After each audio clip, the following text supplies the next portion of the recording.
passing out flyers to rapping. A lot of people, they just like, man, why you got the flyer guy passing on here rapping? You know, but even though I was a rap, I could spit the whole time. It just right. They didn't know me for that. They knew me as being the flyer guy. So you know, hey man, it is what it is. Yeah. And so you and Chameleonaire, you kind of hinted at before, we're in this like color changing clique, not, you know, sort of a group, kind of a clique sort of thing. Actually, at the time we were called the Sleepwalkers. It was me, Chameleonaire, and our boy PKT, Teray. He changed his name. I can't remember what he go by now, my boy. But yeah, my boy PKT, me, and Chameleonaire, we were a group called the Sleepwalkers. But Michael Watts really didn't know PKT like that, the other member. And me and Chameleonaire were the ones that were always going to the Swisher House, doing stuff, getting involved with the Swisher House. PKT really didn't want to do the stuff with the Swisher House. Not like, he still listened to Swisher, he loved the Swisher House, but he was more on some, man, let's build our own Swisher House. You know, and he wasn't wrong for feeling that way, but we just was, you know, we were happy to be a part of the Swisher House because they were our neighborhood heroes. So, you know, eventually, Watch just knew us, so he just kind of took us in the Swisher House, and he didn't really know PKT like that, and PKT didn't really just have a lot of interest in coming over there rapping like that with the Swisher House. So, you know, and then eventually we took that, and then 50-50 was our boy too. Both 50-50s, we went to school with them from middle school and junior high, all kind of, you know, so we knew him, and we lived in the same neighborhood. And then the same with Lou Hawk, we knew him we lived in the same neighborhood, and then that's how we kind of formed the color changing clip. Color changing click. It's Homer Pimpson, baby. This your boy Paul Wall, and I brought some of my partners with me. The Color Changing Clique was a group formed by Paul, Chameleonaire, and the aforementioned 50-50 Lil Twin in 1997. In addition to those three, the group's membership over the years has included Lou Hawk, Young Ro, and Cam's younger brother, Razak.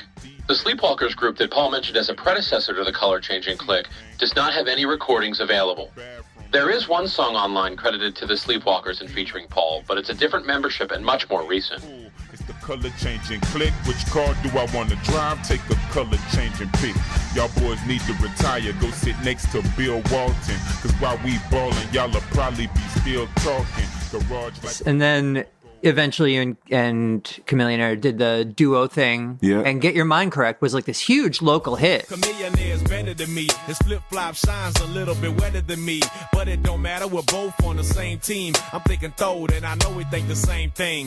I chop the block like circumcision. What was that like to do this record and then all of a sudden like it's a big thing in your city? Well, the main single for it was Big Swangers and Vogues, In Love With My Money. I'm in love with my foreign, yes, I'm married to my dog. I'm in love with my money. Hold up a second, man. And that song, we didn't think it was going to be a single. We weren't making this song like this is going to be the single. We were making this song like it wasn't going to be the single because at the time we were real hot. We didn't have any radio or airplay at all, but we were like the buzzing artists in the city, in the area.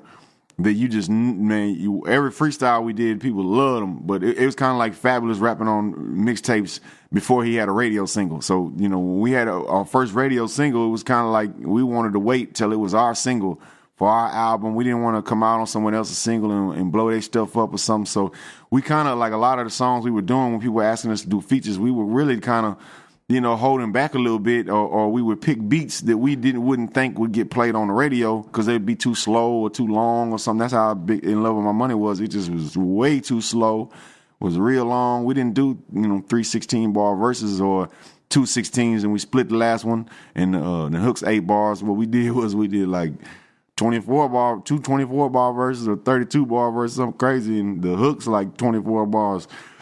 So it's just something different.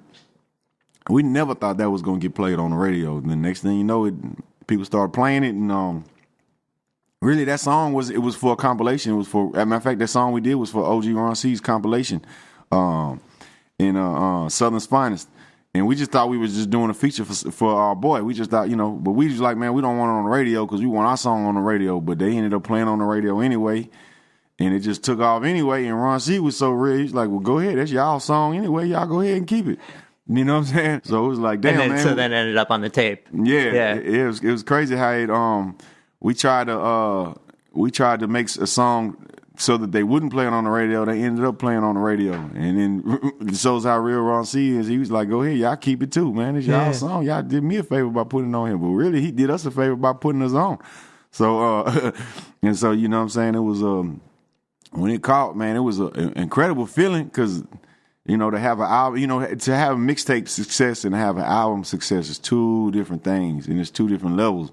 So when you get to the next level of having an album that's successful and you sold over 100,000 units, 150,000 units independent, it's like, damn, man, it's a you know, you really feel it. Like, you feel the love, you feel the movement, everything, and you know you just want to build on that and continue and keep it growing. Yeah, and so if you, I don't know when the last time you listened to that was, but when you go back and hear it, how does it sound to you? Your voice to me sounds like a little different, and your delivery's like a little faster in some places than you've done now. I'm talking about them boys running from cops. They don't run their mouth, they too busy running they block. You better be fast, thinking you can run from a Glock. A snap, crackle, pop. Soon as you run up, you get dropped. I know. Yeah, back in the days, man, I used to write differently than I do now. Where when I would write songs, I would just write to the tempo of the song, and then I'd go in the corner or go in a room and I'd write it myself. I would think a lot about what I was writing and how I was saying, you know, everything. And sometimes it wouldn't come out like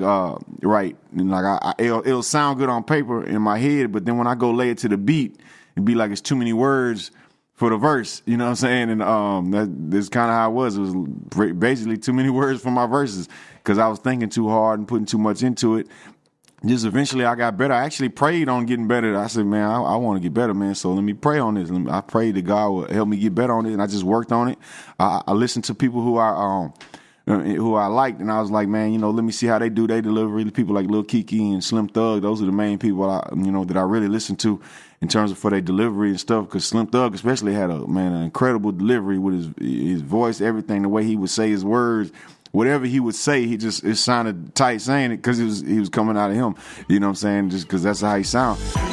P-I-M-P-L-O-G. Ain't no record label pimping me the Slim P. I had to get my mind right before I get my grind right, making sure I shine bright when I'm in the spotlight.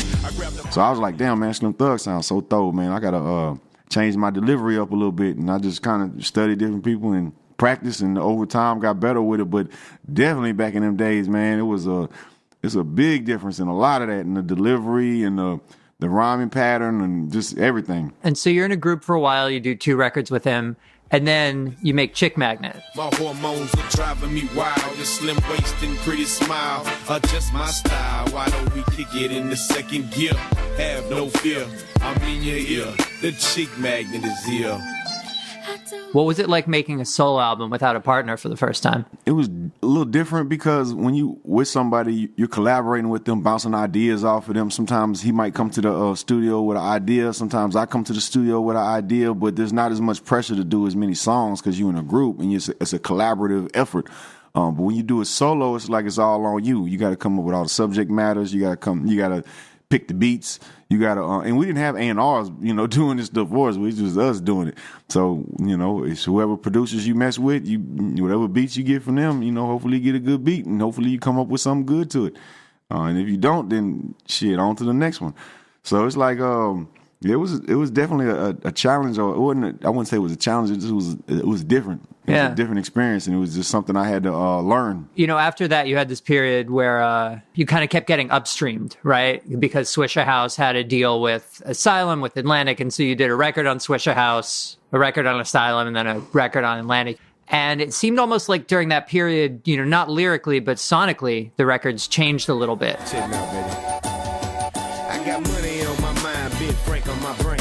Intoxicated by visions and chains and diamond rings. I'm high as the moon and I'm fly than a mosquito. Stacking my chips, I got a bank full of Doritos. I'm too cool for school, so I'm teaching the class. Chiefin' on that purple rain, partner, I'm looking for a hot girl that like to baby. Come out and play it, let me see you shake it this away. That Patron clears day, I'm on it hard, getting lit with my dogs, having a party with these broads, I'm on. Did you feel pressure being upstream to sound different, make your record sound different? Like, what was that kind of 3-record period like? There's so many dope producers, so sometimes I'll get like a couple beats from every different producer, and that's how I feel in the album. But the albums I look at that are like the dopest albums of all times, or the dopest artists of all times, most of them, or a lot of them, had one or just a few producers who produced the whole thing. Like Tupac's albums. You know, a lot of his albums, Dre produced them with Hurt 'Em Bad and Daz. You know, and there's a couple other people here and there, but that's majority of the people who produce his tracks. Or, you know, UGK, Pimp C made a lot of their beats. You know what I'm saying? Or just, you know, Mike Dean and Mr. Lee made a lot of the Scarface beats. So, you know, it's like these albums were produced by one or two producers that, you know, or all the Cash Money albums were all produced by Mannie Fresh. And when you have a singular or one or two producers producing, it's like, it brings that same theme for the album because you get a little bit of the same sound, even though, you know, every producer, well, not every producer, but even though, you know, a lot of producers can produce multiple styles and multiple sounds, you know, if it comes from the same producer, it's going to be something similar where it just ties it all together, kind of, where there's a flow from song to song. So I just kind of was like, man, I want to work with different people, and the people at the time who I was working with was the Gridiron, my boy PT. He's still producing, and my boy Calvin. We had a studio together, and this is just a studio. PT and Calvin, I went to the University of Houston with them. That's where I had met them at, and they were just in the hip hop, and they wanted to produce, and I was in the hip hop, and I wanted to rap and DJ. So they started producing for other people like Lil O. He worked for Game Face. My boy PT works for Game Face on the record label who signed Lil O and Big Hawk, a couple other people. So we had a studio at the Game Face Studios where we would record all our stuff, man. Our freestyles, our mixtapes. We would put little, stuff together or whatever. I was DJ over there. I had a radio show. I would DJ on XM66 Raw. I would chop people albums up, remix them up, man, stuff like that. So it was a lot of stuff I had going on at the studio, and PT produced. So that's where People's Champ came from. And Get Your Mind Correct was only one track from PT. And then Chick Magnet was like where he really produced like a bunch of it, most of it. Then the People's Champ, same with that. He did like 7 songs on that. Yeah. Yeah. So it was like, it was just, that same thing where it was that same theme. And then on the next one, moving on, it was like, I wanted to continue to have PT in them there, but also bring in new producers so that it sounds different or whatever. So the next one, we went with Mr. Lee, with Get Money, Stay True. He produced most of that. But I still had some production from PT, all them on there. All the people I messed with, they still came with me, as time go on. But, it's just you want to get better with time, but at the same time, you want to use the tools. So I just used the tools that were around me, you know what I'm saying? And in each stage of the game, we just use different tools. Yeah. You know what I'm saying? Just to switch it up. But we still go back to the same tools just to, keep that same, keep the rotation going. You know what I'm saying? Yeah. But you did see people in Houston, once Houston kind of broke nationally, you did see people in Houston, including people you were close to, like Slim Thug, go into this thing where they would work with the hot producers of the moment and maybe leave behind a little bit of what made them distinctive in Houston. Yeah, and at the time, man, it's like we didn't realize the opportunities we had in front of us. Man, we didn't know, like I said, we didn't go to school for this, so we know how to hustle, you know what I'm saying? The music aspect of it was always like kind of secondary to the hustle, you know what I'm saying? So the music was just the product that we hustling. So we go in the studio and whip the product up and then go hustle it. So we didn't really look at it as serious as an art form and everything that we do now, where we take a lot of responsibility on things now, how we do it with our music, with everything. So back then it's crazy because for Slim Thug to be able to do an album with Pharrell. Who you know wrote Billy for the album dropping, still got a few from Pharrell to make the album hot. When you think about it, it's like, man, that's kind of crazy, man, because he just got Producer of the Year. Look at all the stuff he's doing, all the things he's producing. Man, Pharrell is just, man, he one of them people where he like a producer who just, never go away, only get better with time, only work with bigger and better artists with time. It's like, damn, so just thinking back, for Slim Thug to be able to do the album with Pharrell is really amazing and incredible, you know what I'm saying? But at the time, we didn't, first of all, me and Chameleon there at the time, we came from whatever you do is you pay for it yourself. You got to pay your own way with everything, with the promotion, with the production, with the mixing, the mastering, with everything. We pay our own way, which is something we was cool with because we didn't want someone else paying all this shit for us and then sending us a bill at the end of the day. You know what I'm saying? We did not want that. So we were more than happy. We wanted to pay our own way because then we don't owe nobody no money. When the records get sold, that money's coming to us. So that's what we was all about. So we didn't get no producers that was top notch or, big name producers because we was trying to keep our